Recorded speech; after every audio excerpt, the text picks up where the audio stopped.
پچھلے پروگرام میں آخر میں تھوڑا سا میں اس میں اور مزید بیان کرنا چاہ رہا تھا۔ دو نمازوں کو جمع کرنے کے بارے میں کویسچن ہوا تھا، تو میں نے آپ کو بتایا کہ فقہ حنفی میں دو نمازوں کو حقیقتاً جمع کرنا منع ہے۔ حقیقتاً جمع کرنے کا مطلب ایسا کہ ایک نماز کو قضا کریں اور اگلی نماز کے ساتھ اس کو پڑھیں، یا اگلی والی نماز کو وقت سے پہلے ادا کیا جائے۔ فقہ حنفی میں دونوں چیزیں صحیح نہیں ہیں۔ اگر کہیں حدیث کے اندر ایسا آیا کہ کسی نے دو نمازیں جمع کی تو ہم اسے جمع سوری پر محمول کرتے ہیں، یعنی اس سے جمع سوری مراد لیتے ہیں۔ جمع سوری کا مطلب یہ ہے کہ دونوں نمازیں اپنے اپنے وقت میں ہوں لیکن صورتاً جمع نظر آئیں، جس کی صورت یہ ہوگی کہ پہلی نماز جو ہے مثلا ظہر بالکل آخری وقت میں پڑھیں کہ اب ٹائم بس ختم، اور اس کے بعد عصر کو اول وقت میں پڑھ لیں، تو یہ دونوں دیکھیں جمع ہوئیں لیکن اپنے اپنے وقت میں ہیں۔ ہاں، یہ جو میدان عرفات میں ظہر و عصر ملائی جاتی ہے، اس میں بھی ہمارے علماء احناف یہ کہتے ہیں کہ حاکم اسلام کی موجودگی اس میں شرط ہے، تو وہ نہیں ہوگا۔ باقی رہا جو مزدلفہ کے اندر مغرب اور عشاء ملا کے پڑھی جاتی ہے کہ مغرب کو نکال دیتے ہیں اور عشاء میں، وہ چونکہ صریح حدیث موجود ہے کہ صحابہ نے مغرب کی نماز ادا کرنا چاہیے، سرکار نے روک دیا اور سفر کرتے رہے، پھر نماز ادا کرنا چاہیے، سرکار نے روک دی اور فرمایا کہ ہم مزدلفہ میں اس کو عشاء کی نماز کے ساتھ ملا کر پڑھیں گے، تو اس کو اس پر محمول کیا جاتا ہے کہ اس وقت کوئی ایسی وحی نبی کریم صلی اللہ علیہ وسلم پر نازل ہوئی جس میں آپ کو بتایا گیا کہ یہ نماز تو آپ کو عشاء کے ساتھ ملا کر ہی پڑھنی ہے، اور اس میں قضا نہیں ہوتی۔ اسی لیے وہ جب آپ مزدلفہ پہنچ جاتے ہیں، یعنی عرفات سے مغرب کے بعد نکلے اور مزدلفہ پہنچے، پھر عشاء کے ٹائم میں دونوں نمازیں ادا کرتے ہیں، اور دونوں کو ادا کی نیت سے ادا کیا جاتا ہے، پہلے مغرب اور اس کے بعد عشاء۔ اس کے علاوہ جتنی بھی ہیں نمازیں اگر کہیں حدیث میں آیا تو اس سے مراد جمع سوری ہوگی۔ اور یہ میں آپ کو آخر میں عرض کر رہا تھا، یہ تو ایک خلاصہ ہوا، اور آخر میں عرض کر رہا تھا کہ اس سلسلے میں ہر شخص اپنے امام کی پیروی کرے، یعنی اگر شوافع پڑھتے ہیں، حنابلہ پڑھتے ہیں تو ٹھیک ہے، وہ پڑھیں، اور اگر ہمارے اور اس طرح رفع یدین کا مسئلہ بھی آپ کو بتایا تھا کہ ہر شخص جو ہے وہ اپنے امام کی پیروی کرے گا، کہ اگر امام اعظم نے ان روایات کو لیا ہے جس میں رفع یدین کا ترک ہے تو ہم امام اعظم کو فالو کریں گے، اور کوئی ان اماموں کے پیچھے چلتا ہے یا ان روایات کو جو اماموں نے لی کہ جس میں رفع یدین کا تذکرہ ہے اور اس کو منسوخ نہیں مانتے، تو وہ اس پر عمل کریں۔ اور یہ جو آخری بات تھی کہ اپنے امام کی پیروی کرنے میں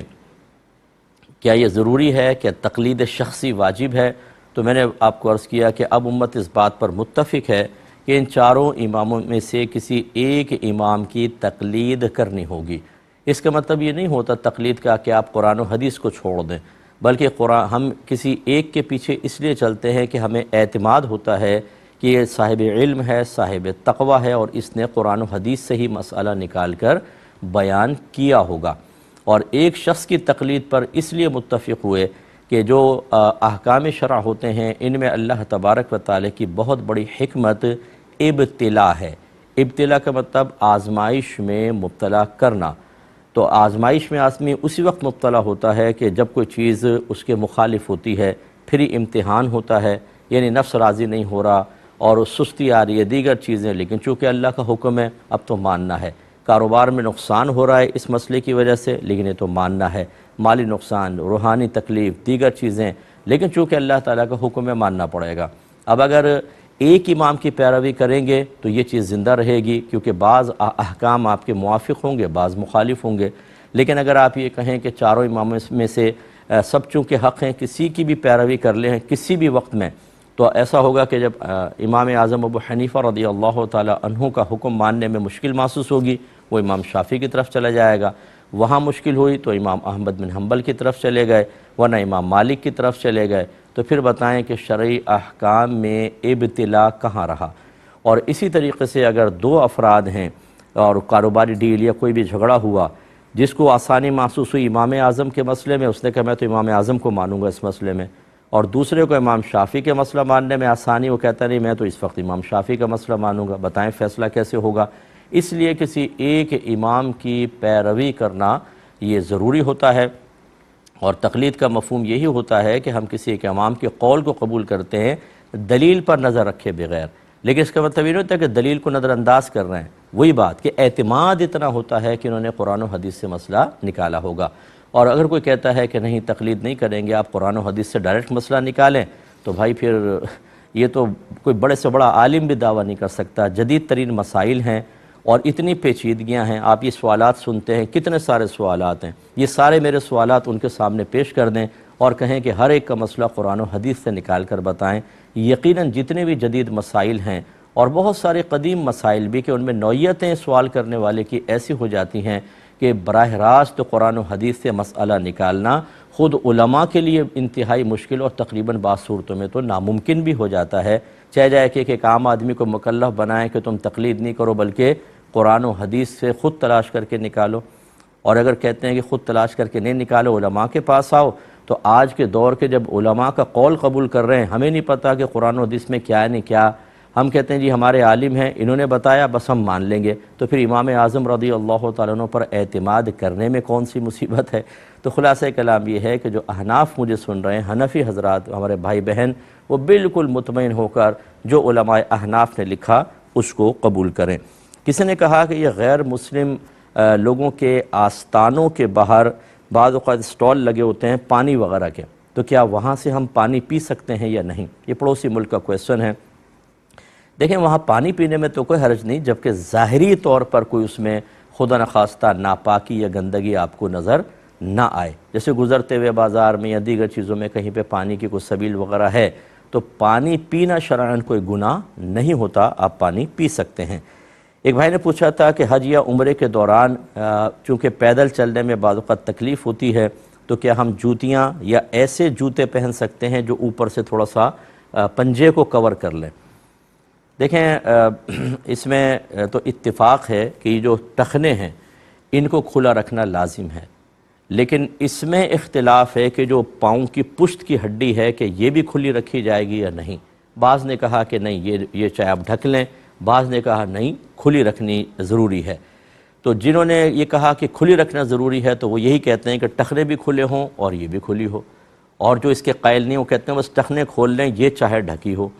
تو جب علماء کا اختلاف ہوتا ہے تو جانب احتیاط کو اختیار کرنا بیسٹ ہوتا ہے، لہٰذا آپ ایسی جوتی پہن سکتے ہیں کہ جس سے پنجے بالکل ڈھک جائیں چاہے، لیکن یہ پاؤں کی پشت کھلی رہے اور ٹخنے نہ ڈھکیں، اور پھر آپ اس جوتے کو پہن کر بالکل حالت احرام میں بھی سفر کر سکتے ہیں، چل پھر سکتے ہیں۔ بلکہ بعض لوگ ایسے ہوتے ہیں، مجھ سے پوچھا گیا کہ ہم سے طواف نہیں ہو پاتا کیونکہ برہنہ پانی چل پاتے ہیں، ٹھنڈک کی وجہ سے فرش باغ ٹھنڈا ہوتا ہے، یا ویسے ہمیں بڑی تکلیف ہوتی ہے، درد ہے، تو کیا ہم جوتی وغیرہ جو غیر مستعمل جوتی ہے استعمال کر سکتے ہیں؟ تو پھر دوران طواف حالت احرام میں اس قسم کی جوتیاں بھی یوز کر سکتے ہیں، صاف ستھری قسم کی ہوں تو آپ کر سکتے ہیں، لیکن یہ خیال رکھیں کہ ایسی سخت نہ ہوں کہ آپ کی جوتیوں کی ٹھوکروں سے لوگوں کو تکلیف ہو، کسی کی ایڑی میں ماریں، کسی کے پاؤں پہ چڑھ جائیں، ایسا ہرگز نہیں۔ بڑی نرم کوئی ربڑ کسی لے لیں تاکہ آپ کی مشکل بھی حل ہو جائے اور مخلوق خدا کو بھی اذیت نہ ہو۔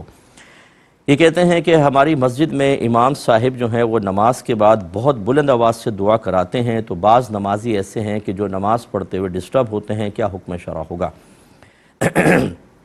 دیکھیں جن مساجد میں فرض نمازوں کے بعد دعا رائج ہوتی ہے تو وہاں پر عمومی طور پر لوگ اس کے عادی ہو چکے ہوتے ہیں اور ان کی نمازوں میں اتنی ڈسٹربنس نہیں ہوتی ہے،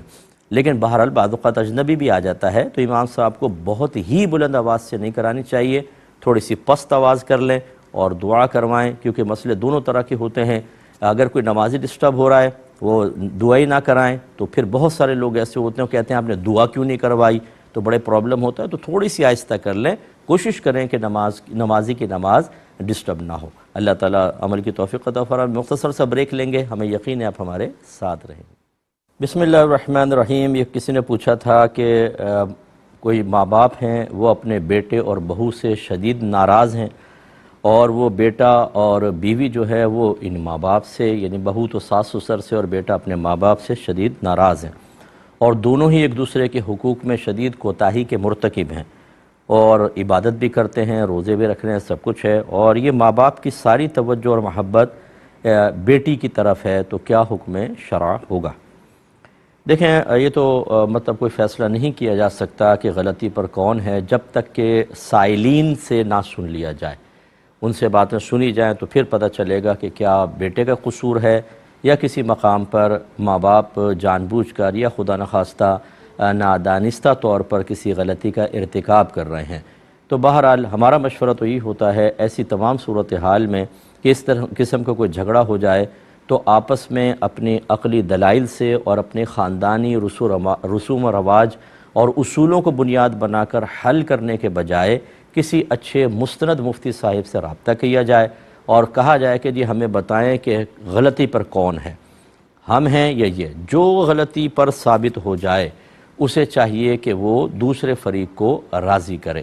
تو بیٹا بہو سے ہے تو ان کو معافی مانگنی ہوگی، اور ماں باپ اگر غلطی کے مرتکب ہیں تو میں یہ نہیں کہوں گا کہ بہو یا بیٹا یہ مطالبہ کریں کہ آپ ہم سے معافی مانگیں، بس ان کا غلطی کا اعتراف کر لینا کہ ہاں ہم سے غلطی ہو گئی یہی کافی ہے۔ اور ادب کا تقاضا یہ ہے کہ بیٹا کہے کہ آپ کو معافی کی حاجت نہیں، میں آپ سے دل سے راضی ہوں، اللہ تعالیٰ آپ کو جزا عطا فرمائے۔ ماں باپ کا ادب و احترام رکھنا ہوگا۔ تو یہ بہرحال جو کر رہے ہیں ایک دوسرے کے حقوق میں کوتاہی یا ظلم کے مرتکب ہو رہے ہیں، یہ میدان محشر میں جواب دہ ہیں۔ دوسری بات یہ ہے کہ ماں باپ بعض اوقات ایسا ہوتا ہے کسی ایک بچے کی فیور میں دوسرے کے ساتھ ناانصافی کر رہے ہوتے ہیں، یہ بھی بالکل غلط ہے۔ بیٹی سے فطری طور پہ زیادہ تھوڑا سا لگاؤ ہوتا ہے، وہ کمزور ہوتی ہے، بیٹے سے کم ہوتا ہے کیونکہ ان کو لگتا ہے پیچھے بہو اس کا دماغ خراب کر رہی ہے، لیکن اس کا مطلب یہ نہیں ہے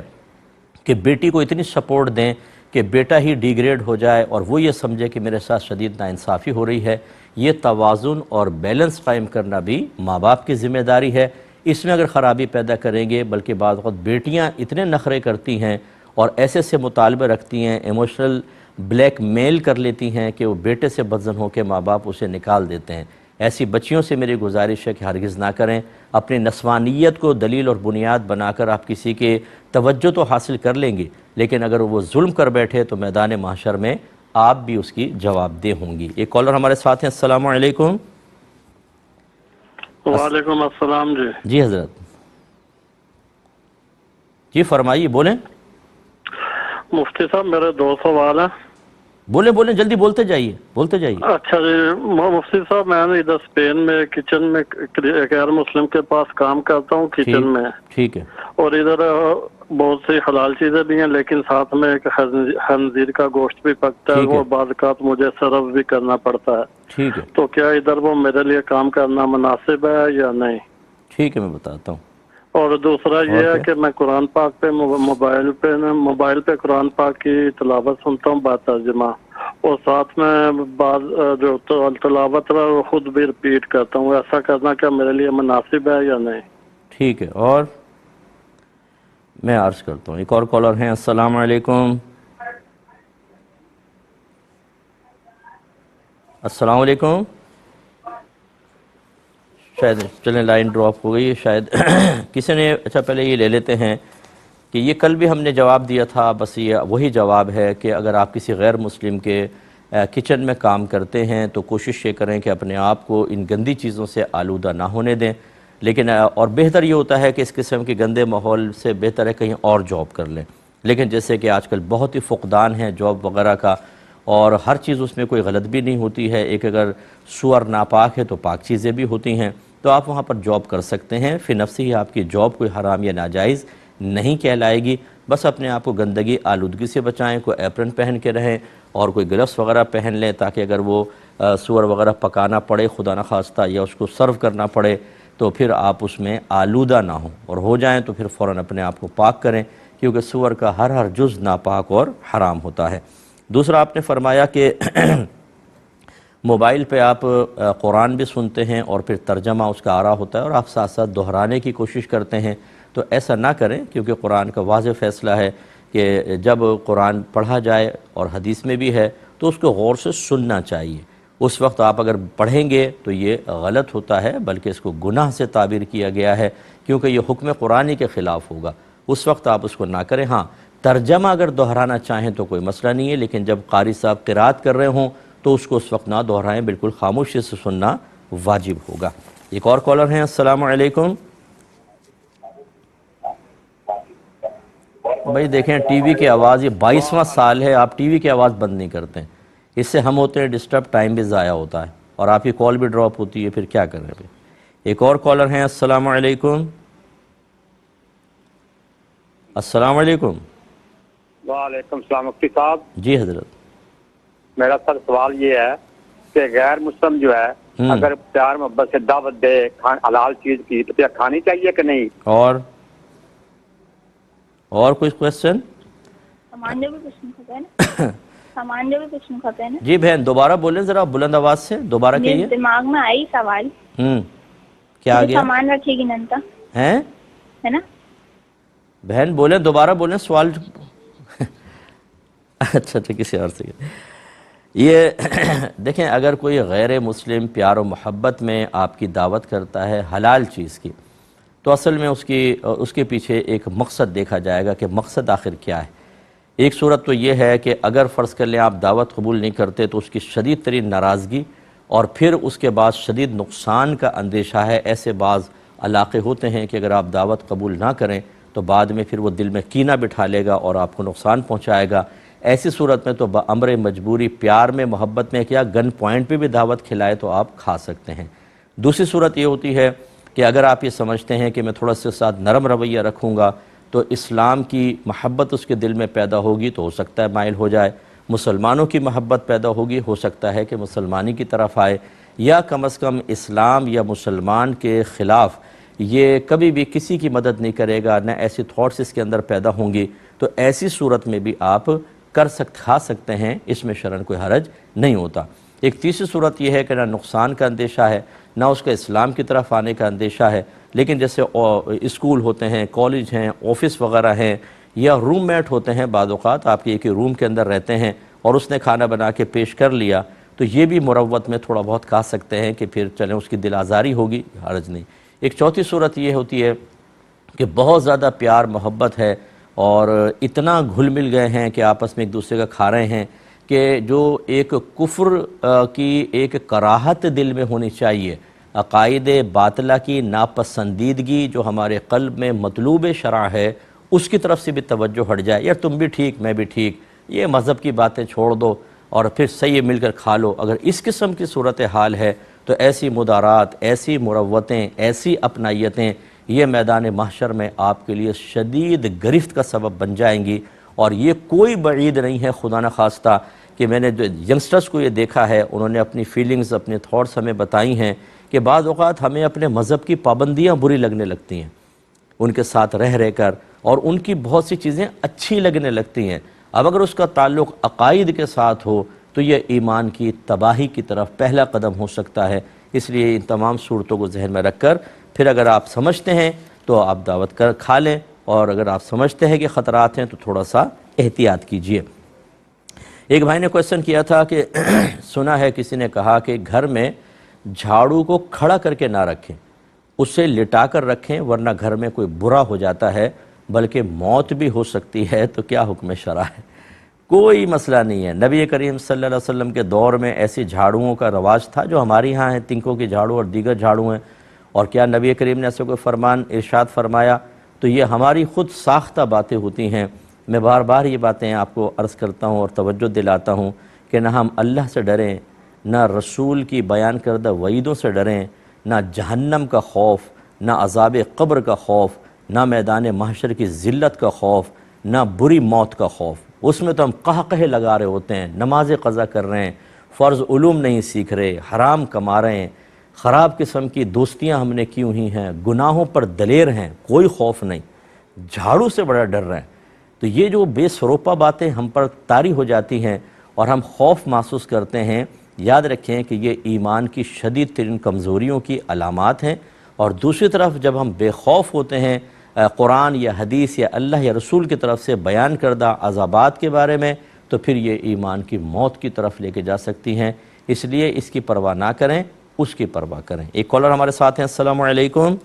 نا کال لگے لی، میں سے حل کروائی بہن لگ گئی آپ کی کال، ارشاد فرمائیں۔ کرنا نے پھر ڈاکٹر سوال ہوگا۔ نہیں بھائی، یہ بہن تو کسی اور سے مسلسل باتیں کر رہی۔ جی حضرت فرمائیے۔ السلام علیکم مفتی صاحب، میرے دو سوال تھے۔ جی بولیے۔ ایک تو میری شادی کو تقریباً 12-13 سال ہو گیا، میرا اور میری وائف کے اکثر آپس میں جھگڑے ہی رہتے ہیں، کبھی وہ اپنی امی کے گھر، کبھی میرے گھر، کبھی، لیکن ہمارا کوئی بات خراب نہیں ہوئی۔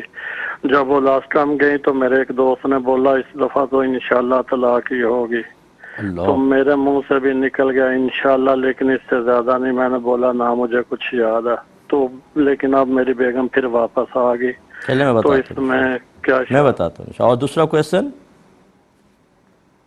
کویسچن کر لیں۔ 50 سال کے قریب ہے اور میں نے 3-4 سال سے نماز ریگولر شروع کی ہوئی ہے،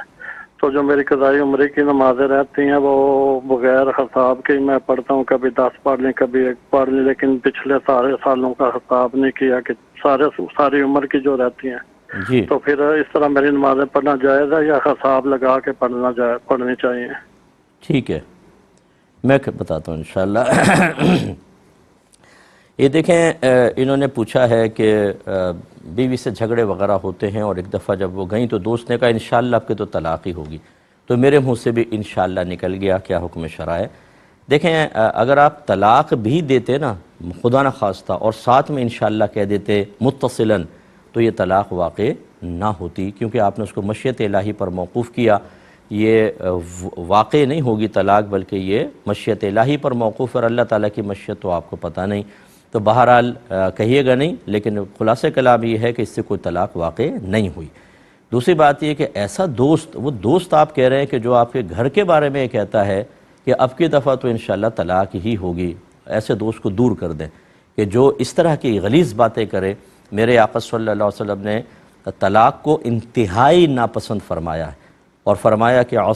ہر عصر کے ٹائم میں شیطان سمندر پہ اپنا تخت بچھاتا ہے۔ کیسے بچھاتا ہے یہ اللہ ہی بہتر جانتا ہے، حدیث کے الفاظ یہ ہیں، اور جو اس کے چیلے ہوتے ہیں سارے دن کی رپورٹ پیش کرتے ہیں، کوئی کہتا ہے میں نے زنا کروایا، کوئی کہتا ہے چوری کروائی، وہ ہر ایک کہتا ہے اچھا کیا، لیکن ایک آگے آ کر کہتا ہے کہ میں نے میاں بیوی میں جدائی کروا دی، تو شیطان اچھل کے کھڑا ہوتا ہے اور سینے سے لگا لیتا ہے اور کہتا ہے تو نے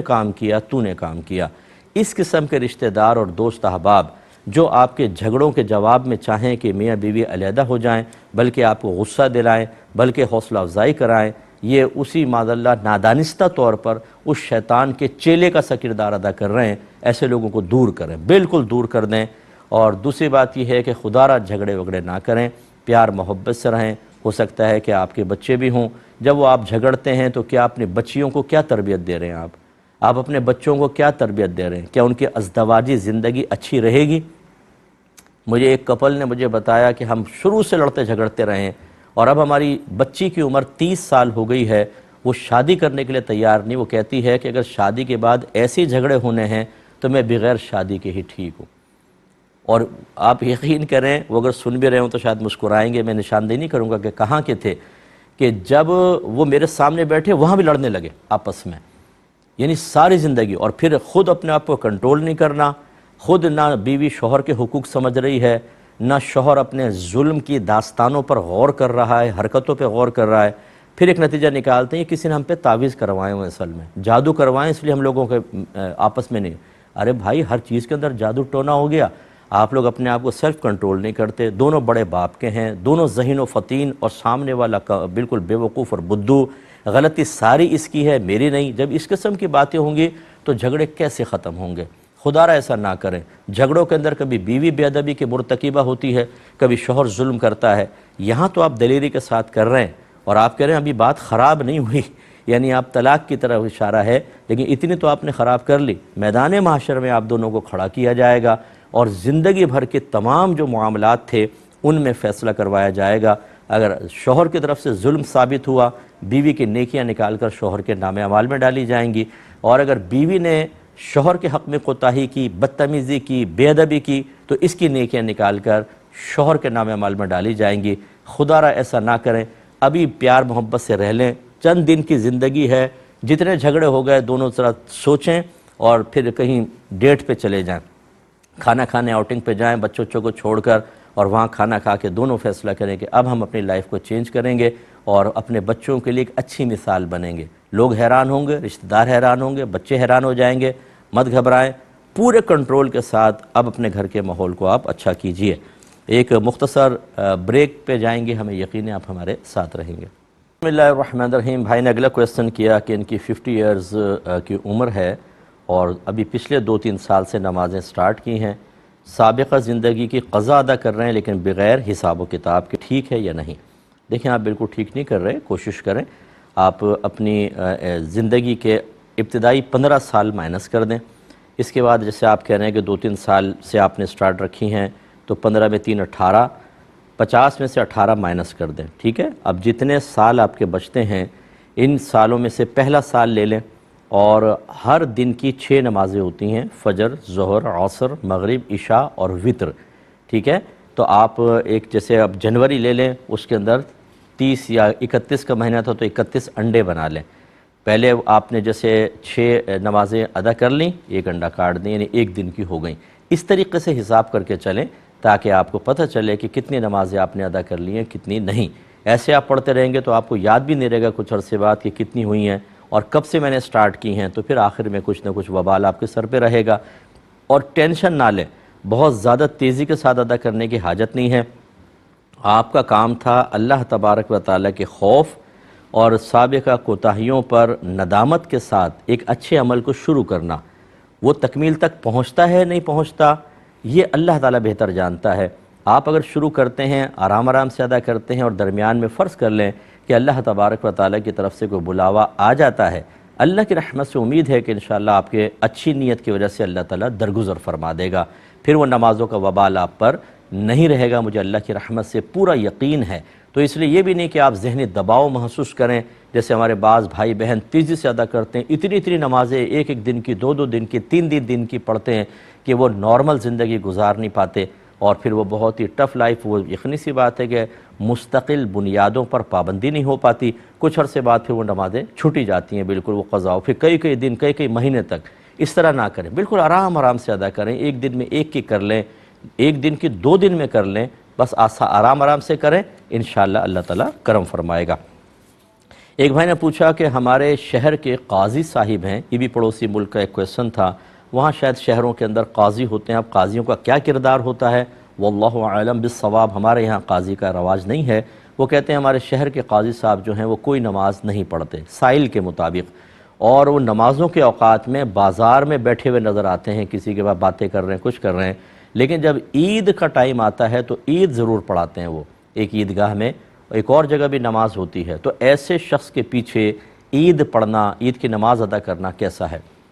دیکھیں اگر خدا نہ خواستہ ایسا ہی ہے جیسے سائل نے بیان کیا، انہوں نے کوئی مبالغہ یا جھوٹ شامل نہیں کیا، اور یہ اگر کیا ہے تو وہ وسائل کے مطلب سر پر ہے اس کا وبال، اگر واقعی ایسا ہے تو ایسا شخص فاسق معلن کہلاتا ہے۔ فاسق معنی کبیرہ گناہ کرنے والا، اور معلن معنی اعلانیہ طور پر سب کے سامنے، فاسق معلن، اور ایسے فاسق معلن کو امام بنانا بلکہ عہدہ قضا دینا یہ بالکل ٹھیک نہیں ہوگا، کہ وہ کیا مطلب یہ کہ لوگوں کو درس دے گا، لوگ اس سے کیا درس حاصل کریں گے؟ اور ایسا شخص جو اعلانیہ گناہ کرتا ہے اور گناہ کبیرہ کر رہا ہے کہ مستقل نماز نہیں پڑھ رہا، یہ قابل تعظیم نہیں ہے، اور عید کی پھر نماز پڑھانے کے لیے اس کو مقام تعظیم پہ کھڑا کرنا یہ بالکل ٹھیک نہیں ہوگا۔ لہٰذا آپس میں لڑائی جھگڑا بھی نہ کریں، پیار محبت سے ان کو کوئی سمجھائے کہ بھئی آپ کو اللہ نے ایک اچھا منصب دیا ہے، آپ تو نماز پڑھیں، بچوں کو، ینگسٹرز کو لے کر آئیں نماز کی طرف، ان کو تلقین کریں، درس کریں، بیان کریں، تو اس طرح پیار محبت سے سمجھائیں۔ لیکن بہرحال نہ مانیں تو پھر جو سنجیدہ مزاج لوگ ہیں، سمجھدار لوگ ہیں، صاحب علم لوگ ہیں، وہ اتفاق کر کے اگر کوئی معزولی کی صورت بن سکتی ہے تو ان کو اس عہدے سے ہٹایا جائے۔ ایک بھائی نے پوچھا کہ اگر کوئی غیر مسلم ہم پر ظلم کرے اور ہماری زمینیں چھین لے تو کیا کبھی ہم اگر غالب آئیں تو اس پر ظلم کر سکتے ہیں کہ نہیں؟ تو دیکھیں ظلم تو بالکل نہیں کر سکتے، نہ کسی کافر پہ کر سکتے ہیں، نہ کسی جانور پہ کر سکتے ہیں، اگرچہ اس کافر نے آپ پر ظلم کیا ہو۔ یہی میرے آقا صلی اللہ علیہ وسلم کا طریقہ کار ہے۔ جب میرے آقا نے اعلان نبوت فرمایا، خود ارشاد فرماتے ہیں اس 13 سالہ مکی زندگی کے بارے میں خاص طور پر کہ میں جب بھی تمہیں دین کے معاملے میں کوئی پریشانی آئے تو تم میری تکلیفوں کو یاد کر لیا کرو، اس لیے کہ میں دین کے معاملے میں سب سے زیادہ ستایا گیا ہوں۔ یہ خود میرے آقا نے ارشاد فرمایا۔ لیکن جب فتح مکہ ہوا، آپ فاتح کی حیثیت سے داخل ہوئے اور کفار کو کانپتے اور لرزتے ہوئے دیکھا تو پوچھا کہ آج تم مجھ سے کس سلوک کی توقع اور تمنا رکھتے ہو؟ انہوں نے کہا آپ کریم ہیں، کریم باپ کے بیٹے ہیں، یعنی کریم جب غالب آتا ہے تو اظہار کرم کرتا ہے۔ سرکار نے فرمایا لا تثریب علیکم اليوم، آج تم میں سے کسی پر کوئی گرفت نہیں، جاؤ میں نے تم سب کو آزاد کیا، چھوڑ دیا۔ حالانکہ سرکار چاہتے تو ان سب کو مقید کر لیتے اور چن چن کر ان سے بدلے لیتے، لیکن سرکار نے قیامت تک کے لیے بہترین مثال قائم کی، اور اس کے بعد ہزاروں لوگ اسلام میں داخل ہوئے آپ کے اس طرز عمل کو دیکھ کر۔ تو لہٰذا یہ ظلم کا تو ذہن میں نہ رکھیں، ہاں اپنا حق واپس لینا یہ ظلم نہیں ہوتا۔ تو کسی نے اگر آپ کی زمین چھینی ہے فرض کر لیں، جب آپ غالب آتے ہیں تو اپنا حق واپس لے سکتے ہیں، اس کو کوئی ظلم نہیں کہے گا، لیکن یہ کرنا کہ اپنی زمین کے ساتھ ساتھ آپ کہیں گے ہم تیری زمین لیتے ہیں تاکہ تجھے ایسی اذیت ہو، ایسا ہرگز نہ کریں، اسلام اس کی اجازت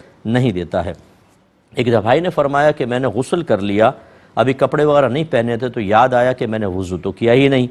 پھر میں نے سوچا چلو وضو کر لیتا ہوں، لیکن پھر مجھے یہ بھی یاد آیا کسی نے کہا تھا کہ ایسے گیلے بدن کے ساتھ وضو نہیں ہوتا، پہلے پورے بدن کو خشک کرو اس کے بعد وضو کرو، کیا حکم شرع ہے؟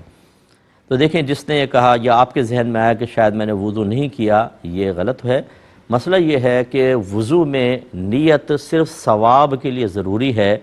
وضو کے لیے ضروری نہیں ہے۔ یعنی کہنے کا مطلب یہ ہے کہ آپ نے اگر بلا نیت بھی پانی آزائے وضو پر بہا لیا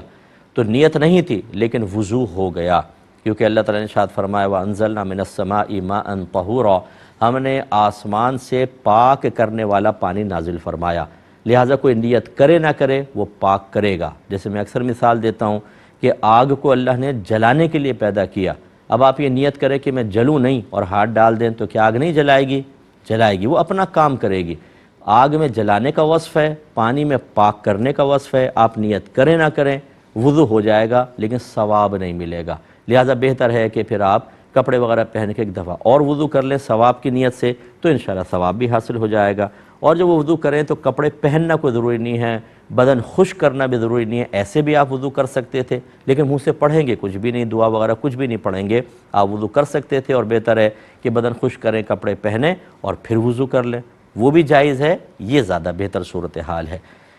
ایک بھائی نے کہا کہ یہ بعض اوقات ہم پھل وغیرہ لینے جاتے ہیں تو ریڑھی والے سے پوچھے بغیر دو چار چکھنے کے لیے دو چار انگور اٹھا کے منہ میں ڈال لیتے ہیں، تو اس کا کیا حکم شرع ہوگا؟ دیکھیں اگر تو آپ کو کامل یقین ہے کہ یہ ناراض نہیں ہوگا، جیسے کہ بعض اوقات ایسا ہوتا ہے کہ آپ ایک دو انگور کھا لیتے ہیں یا مونگ پھلی اٹھا کے کھا لیتے ہیں لیکن خریدنے کا ارادہ ہو، یہ نہیں کہ جا کے بھئی یہ کتنے کا ہے ذرا چکھ لوں، دو چکھے نہیں، یہ سمجھ میں نہیں آیا اور نکل گئے، اور ارادہ یہ ہے کہ کھاؤں گا صرف، خریدوں گا نہیں، یہ بالکل غلط ہے۔ خریدنے کا ارادہ ہے اور آپ نے چکھ لیا، اس سے اجازت لے لیں، سب سے بیسٹ ہے، ورنہ گمان کر لیں کہ یہ ناراض ہوگا کہ نہیں۔ اگر وہ ناراض نہیں ہوتا تو دو چار چیزیں اس طرح چکھنا ہمارے عرف میں داخل ہیں، اس میں کوئی مسئلہ نہیں ہوگا۔ لیکن اگر آپ کو یقین ہے کہ یہ ناراض ہوگا یا اس نے صاف منع ہی کر دیا کہ بھئی آپ چکھیں نہیں، آپ بس ایسے ہی لیں، تو پھر آپ چاہے لیں یا نہ لیں، لیکن آپ جھگڑ نہیں سکتے، زبردستی اٹھا کر کھا نہیں سکتے، اس کا تھوڑا سا خیال رکھیے گا۔ یہ کہتے ہیں کہ اگر کوئی ناجائز اور حرام کام کرتا ہو یا کسی بھی غیر شرعی کام میں مصروف ہو، ایسے شخص کو زکوٰۃ دینا کیسا ہے؟ اور ایسے یہ کویسچن کیا تھا کہ ہمارے محلے میں ایک غریب آدمی ہے، نہ نماز پڑھتا ہے، نہ روزہ رکھتا ہے، سٹا کھیلتا ہے، جوا کھیلتا ہے، اس کی بیوی جو ہے تعویذ گنڈوں میں معروف ہے، اور بلکہ اگر کوئی کافر کے بارے میں سنتی ہے کہ وہ کچھ چیز دے رہا ہے تو ادھر بھی چلی جاتی ہے، ایسے شخص کو زکوٰۃ دینا کیسا ہے؟ دیکھیں جبکہ بے عمل ہے، غیر شرعی اعمال کے اندر ہے، تو اس کو بہتر ہے کہ زکوٰۃ نہ دیں، بلکہ ان کو زکوٰۃ دیں جو غریب ہیں، سفید پوش ہیں اور نماز پڑھتے ہیں، نیک ہیں، متقی ہیں، بہتر ہے کہ ان کو دیں، تاکہ جب آپ کا پیسہ ان کو ملے گا، یکسوئی حاصل ہوگی، سکون ملے گا، تو وہ سکون سے اللہ تبارک و تعالیٰ کی عبادات ادا کر سکیں گے۔ جبکہ اس طرف اگر آپ دے بھی دیں گے، وہ جتنا کھائیں گے پئیں گے، تمام تر توانائی کو غیر شرعی امور میں خرچ کریں گے، تو آپ کیوں دے رہے ہیں؟ اس لیے کہ آپ کے پیسے سے وہ توانائی حاصل کر کے اچھی طرح نفس و شیطان کی غلامی میں زندگی گزاریں، کیا یہ کوئی اچھی بات ہے؟ تو اس سے بہتر ہے کہ وہ تلاش کریں، اور خصوصاً جب کہ وہ سٹا کھیلتا ہے، ایسے کو تو بالکل بھی نہ دیں، ہرگز نہ دیں، کیونکہ جیسے پیسہ ہاتھ میں آئے گا وہ جب تک نہیں ہوگا تو تڑپتا رہے گا کہ کوئی چیز مل جائے، یہ تو گھر کی چیزیں بیچ دیتے ہیں، تو آپ کا زکوٰۃ کا پیسہ فوراً سٹے میں لگائے گا اور خواہ ہار کر آپ کے سارے پیسے ضائع ہوں گے، کسی غریب تک پیسہ پہنچے گا نہیں، اور یہ اپنی عادت سے مجبور ہوتے ہیں جوئے کھیلنے والے، آپ کا سارا پیسہ ضائع کریں گے۔ ہرگز ایسے شخص کو یا ایسے لوگوں کو زکوٰۃ نہ دی جائے۔ یہ کہتے ہیں کہ کیا کوئی عورت اپنے مرد محارم سے گلے مل سکتی ہے کہ نہیں؟ جیسے عید وغیرہ ہوتی ہے اس کے اوپر، جیسے والد صاحب ہیں، بھائی ہیں، سگے ماموں ہیں، چچا ہیں، تایا ہیں، ان سے دیکھیں جب بچی بڑی ہو جاتی ہے تو خود باپ کو بھی اجازت نہیں ہوتی ہے کہ وہ جیسے مردوں کی طرح سینے سے لگاتے ہیں اس طرح بچیوں کے ساتھ گلے ملیں، بہت احتیاط کرنی چاہیے۔ ہاں ایک ہمارے ہاں رواج ہے کہ جیسے بچیاں تھوڑی قریب آئیں تو تھوڑا سا یوں ہاتھ رکھا، والد صاحب نے سر پہ ہاتھ رکھ دیا، تھوڑا سا وہ کندھا ٹچ کرتی ہیں تھوڑا سینے کے ساتھ، یہ چل جائے گا، اس میں کوئی اتنا مسئلہ نہیں ہے۔ لیکن یہ کہ ڈائریکٹ جیسے مرد گلے ملتے ہیں ایسے اپنے بھائیوں یا ماموں وغیرہ سے ملنا، یہ باعث فتنہ ہو سکتا ہے۔ کوئی کسی کی میں نیت پہ شک نہیں کر رہا ہوں، نہ بچی کو کسی کی اپنے محارم کی نیت پہ شک کرنا چاہیے، لیکن بہرحال شریعت کو یہ مطلوب نہیں ہے۔ اور اگر خدا نخواستہ کسی محرم کے بارے میں شبہ ہے کہ وہ بدنیت ہے، پھر تو فرض ہے دور رہنا، پھر تو دور سے ہی کریں، ہاتھ تک نہ ملائیں اور قریب نہ آئیں۔ اللہ تعالیٰ سمجھ کی توفیق عطا فرمائے۔ اب انشاءاللہ وقت چونکہ پورا ہو گیا، آپ سے اجازت چاہیں گے،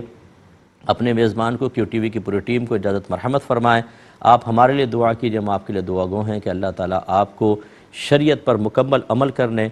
علوم دینیہ سیکھنے اور اپنی آنے والی نسلوں کو دین کے اور شریعت کے راستے پہ چلانے کی توفیق عطا فرمائے، آمین۔ وآخر دعوانا ان الحمدللہ